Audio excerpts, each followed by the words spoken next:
कक्षा 11वीं के सभी विद्यार्थी ध्यान दें। आज की इस क्लास में हम देखिए जीव विज्ञान का सेट सी पढ़ने वाले हैं। 3 सेटों के रूप में देखिए मैं आपको मोस्ट इम्पोर्टेंट क्वेश्चन बता रही हूँ वार्षिक परीक्षा के लिए। तो आप भरोसा रखें, जितने भी सेट आपको बताए जाए आप कंप्लीट करें और अच्छे से अच्छे अंक आप एग्जाम में प्राप्त करें। तो चलिए अब हम देखते हैं हमारे पहले प्रश्न को। तो ये आपका पहला प्रश्न है, जिसमें सही विकल्प आपको चुनना है।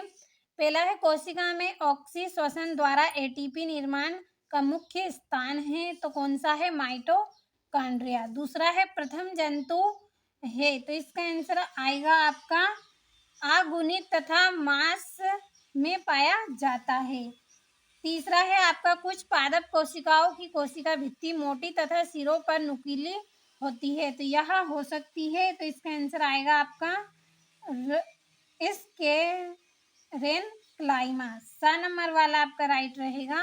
चौथा है फेफड़ों की क्रियात्मक इकाई होती है, तो इसका आंसर आएगा आपका ब्रोकाई। 5वां है कॉकरोच के उत्सर्जी अंग है, तो कौन से अंग है उसके? मेल पी घी नलिकाएं। 10 नंबर वाला आपका राइट रहेगा। छठा है यूथेरियन स्तनी होते हैं, तो कैसे होते हैं ये? जरायुज होते हैं। तो ये आपके एक वाक्य में उत्तर हो गए हैं। यहाँ से आप अच्छे से स्क्रीनशॉट लीजिए और 3 सेटों को आप अच्छे से कंप्लीट करें। आपको 80 अंक प्राप्त होंगे अगर आपने तीनों सेटों को अच्छे से कंप्लीट किया हो। तो आप भरोसा रखें, अच्छे से कंप्लीट कर लें। यहाँ से भी आप अच्छे से स्क्रीनशॉट लें इनका और अच्छे से कंप्लीट कर ले। और दूसरा प्रश्न है रिक्त स्थान, तो चलिए जल्दी से इनको हम भर लेते हैं। तो पहला रिक्त स्थान है आपका डीएनए का संश्लेषण डेडेस अवस्था के दौरान होता है, तो इसका आंसर रहेगा आपका, तो इसका आंसर है आपका G2। दूसरा है आपका हीमोग्लोबिन डेडेस में पाया जाता है, तो किसमें? लाल रक्त कणिकाओं में। तो यहाँ पे इसके आंसर को हम भर लेंगे, लाल रक्त कणिकाएं।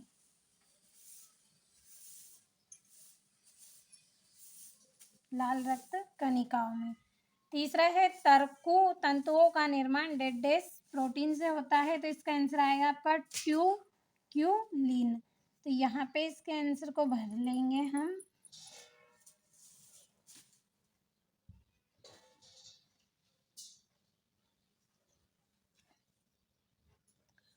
ट्यूक्यूलिन।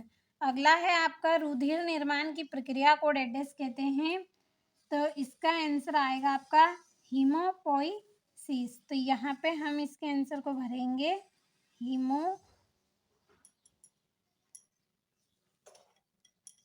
हीमोपोइसिस। तो ये आपका यहाँ पे चौथा है और ये तीसरा। 5वां है श्वसन में केवल डेडेस ही उपयोग होता है, तो इसका आंसर आएगा आपका ग्लूकोज। तो इसके आंसर को यहाँ पे भर लेंगे, ग्लूकोज। अगला है सबसे कम वृद्धि दर डेडेस ऊतक में पाई जाती है, तो इसका आंसर रहेगा आपका तंत्र की। तो यहाँ पे हम भर लेंगे इसको, तंत्र की। ये आपके रिक्त स्थान हो गए हैं और आप इंग्लिश मीडियम वाले बच्चे इनको इंग्लिश में यहाँ से ट्रांसलेट कर लें अच्छे से। अब चलिए हम पढ़ते हैं हमारी जोड़ी को। तो तीसरे प्रश्न में ये आपकी जोड़ी है। तो पहली है साइटोकाइनेसिस, तो इसकी जोड़ी आएगी आपकी कोशिका द्रव्य विभाजन। दूसरी है रंभ स्टील, तो इसकी जोड़ी रहेगी आपके संवहन ऊतक का कोर। तीसरी है आपकी जिब्रेलिन की जोड़ी आएगी आपकी संश्लेषण।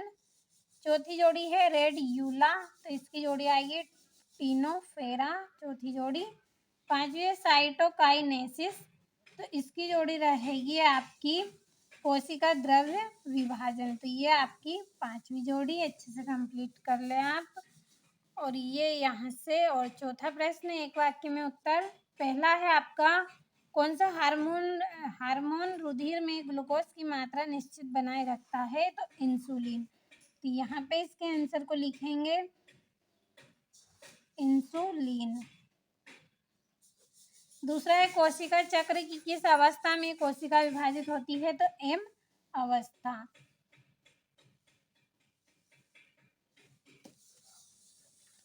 अगला है उस तत्व का नाम लिखिए जो क्लोरोफिल के माध्य पाया जाता है, तो इसका आंसर आएगा आपका मैग्नीशियम।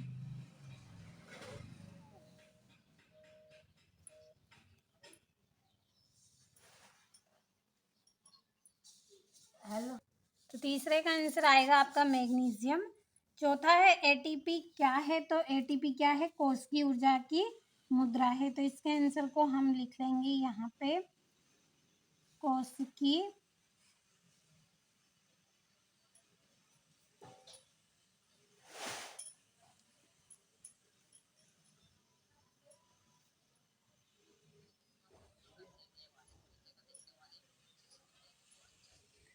कोश की ऊर्जा की मुद्रा है। पांचवा है आपका रकाबनुमा कर्ण अवस्था अस्थिका कौन सी है, तो इसका आंसर आएगा आपका एस्टिपीस। तो अच्छे से आप स्क्रीनशॉट ले और यहाँ से आप इंग्लिश मीडियम वाले बच्चे इनको ट्रांसलेट कर लें अच्छे से। और ये आपका यहाँ पे पांचों प्रश्न है सत्य असत्य, तो चलिए जल्दी से हम इनको भी कंप्लीट कर लेते हैं। तो पहला आपका रहेगा सत्य, दूसरा आपका सत्य रहेगा, तीसरा आपका असत्य रहेगा और चौथा आपका रहेगा असत्य, पांचवा सत्य है, छठा सत्य है। तो अच्छे से कंप्लीट कर ले और अच्छे से आप स्क्रीनशॉट लेते चले। ये आपका छठा सातवां प्रश्न है और ये यहाँ से आठवां। यहाँ से आप अच्छे से स्क्रीनशॉट लेते चले सारे प्रश्नों का। भरोसा रखें, अच्छे से आप कंप्लीट कर ले। आपको 3 सेट दिए जाएंगे, तीनों सेटों को आप अच्छे से कंप्लीट करें और आपको वार्षिक परीक्षा में अच्छे अंक प्राप्त होने वाले हैं।